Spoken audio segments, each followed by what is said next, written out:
Arizona's like 100 every day now. I went home this past weekend because we lost a young dancer from Arizona in the most tragic way you could possibly lose a child. Suicide. Teen suicide. This weekend was the worst. It was really hard on Sunday, like really hard. I just can't think about this. It's so sad. I don't think our girls are aware that there are kids their age and younger who are suicidal, who have depression, and who just need somebody to talk to. I told Abby what had happened, and it's going to be an emotional week, but I really feel that we need to address it head on. Okay, now, the group routine. This is a very mature subject. The name of the routine is Suicide Hotline. The news traveled rapidly throughout the dance community. A girl in Phoenix, Arizona, who Kalani and Kira knew personally, committed suicide. It's devastating to a family, to an entire town. I want to do a routine that is going to serve a purpose. It's about teaching a lesson and saving a life. So is it awareness? It's awareness. It's a story.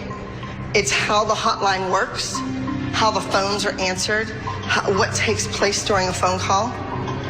It's about keeping someone on the line. It's more about the actual hotline than the act. No disrespect. I think a dance of this magnitude, awareness, is pivotal. It's something that I think will touch a lot of hearts and nerves for kids. Are you in a good place to really give it your full attention? I'm willing to take the risks. I take risks every day. I'm willing to take that risk. I believe in you guys. I want to bring in somebody coming from the teen suicide prevention hotline. Like a therapist or Probably a counselor. counselor, that's the word. Which we need to figure out the dancing and the music and everything else. Well, let's get started. We know what we're doing. Let's get started. All right. I got to get my mind straight for this group. The name of the organization is called Teen Line. And you're telling this story, and there's no one to help you. You're not calling.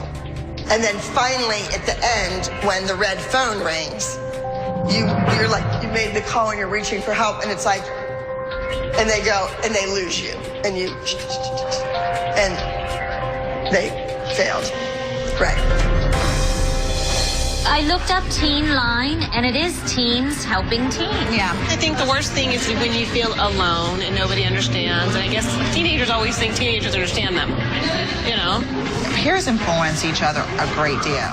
Well, that's the thing. They're hearing about all this stuff, whether we want to admit it or not. They're hearing about suicide. They're hearing about abuse. They're hearing about depression. And if we don't address it and give them a way to cope with it, we're in denial about the fact that it's out there and they're living it and they're experiencing it. It's better to give them an answer, at least a tool. This could be a powerful piece that impacts someone in a really positive. It could touch someone's life and you don't even realize it. It is really, really heavy. It's like, oh. But in the same sense, I like the fact that she's actually able to tell the narrative. And she has a vision.